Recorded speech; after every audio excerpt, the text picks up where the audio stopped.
timeout. It was a little bit sloppy on both ends in the first couple of minutes, and after the first media timeout, like I hit the three, and then things started seemed to click after that. So, what really, I guess, maybe changed after that first basket went in after the first media timeout? I don't, honestly to disagree, I don't think it was sloppy or anything like that.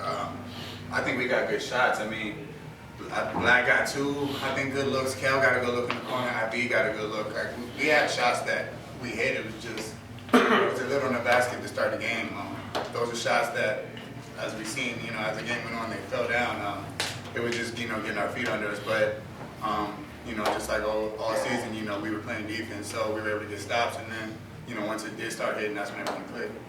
What kind of rush is it for you guys when somebody tries to run with you? Especially when it's not going that well. Yeah, we do it every day. Like, we do it every day. Yeah, but are you surprised when an opponent says, hey, we can do that? It just feels normal to us. Like, you gotta ask them how they feel to do that. But for us, that's what we do. That's when we at our best. So, yeah, basically that. So offensive rebounding was kind of a deficiency for them coming in. Was that something that you guys talked about as something to kind of exploit, to really hit the offensive board, to take those second chances tonight? Yeah, the coaches told us that we could get second chance points today and like rebounding because they're not really that good at boxing now, so I just focused on that today. How big was it? I think you guys ended with like over 20 more shot attempts than they did. Just how big was that?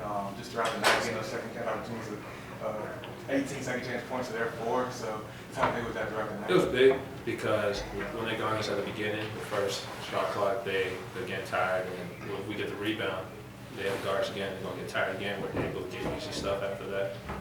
Do you guys feel like they were tired even like the last 5 minutes of the first half when you guys scored the last 17 points? I believe so. I think that's what our style, is meant to do.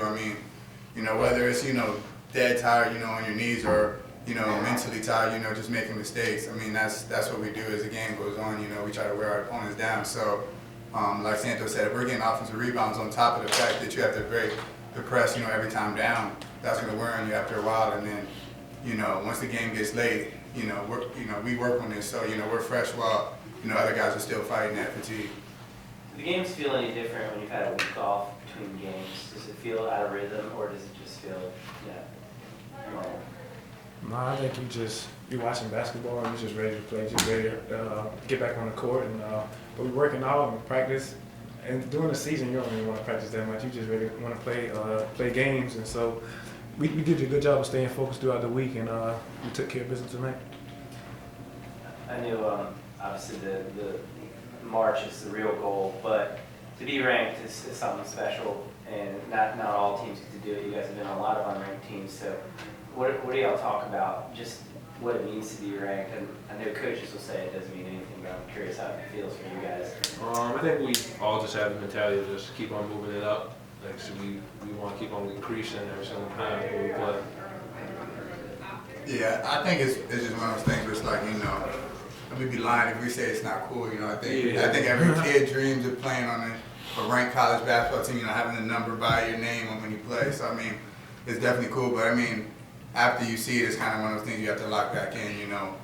The rankings, we're not number one, we're not top 10. The rankings, especially where we are, changing every day. As you see, we dropped out and it came right back in. So you kind of have to take it with a grain of salt. It's a cool thing, but focus on what the real goal is for us. Is there pressure to be a ranked team here?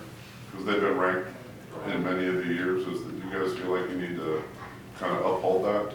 No, not really. We just take it day by day and just focus on that and just focus on the goal at hand. We don't let anything else outside noise get to us, so it doesn't really bother us. Or we don't feel no pressure from it. Yes. Go ahead. No way, it's all you. I know you're talking about the other day that Coach Brown was talking about how you guys continue to get better on defense, like it's a team to push you guys. So curious for all you guys, like obviously defensive play was such a big key of last year's success. You played well so far this year.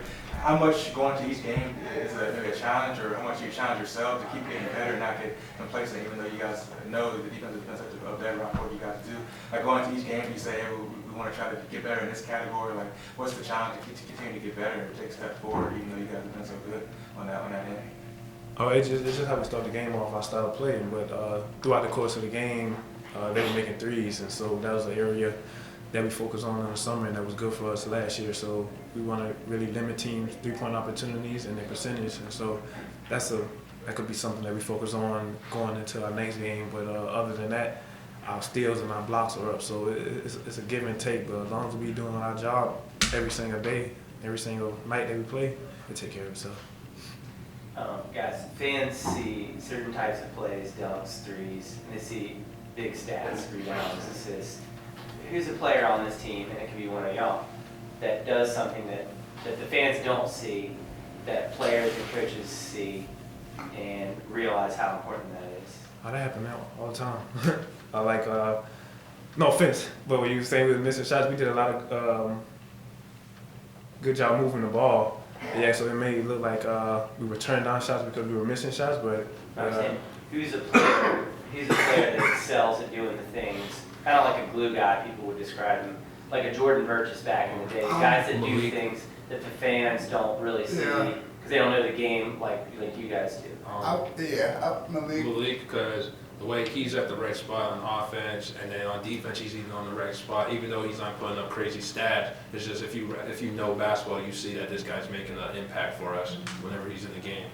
I know it's probably taking the easy way out to answer your question, but I mean, real honestly, it's kind of like everybody. I mean, you do have people like Vince and Keyshawn and Malik where, you know, they might not be the leading scorer, but they might be an X factor for us one night. But the way we play it depends on everybody doing the little things. So like, you know, if Derry doesn't run down a back tip, then, you know, Santos has to step up as man scores. You know, it's everybody's dependent on each other. So I mean, it's really everybody. That's the key to our success, everybody doing the little things. But if I had to choose, like I said, I would say Malik. Yeah. Keyshawn and Vince, probably. Yeah.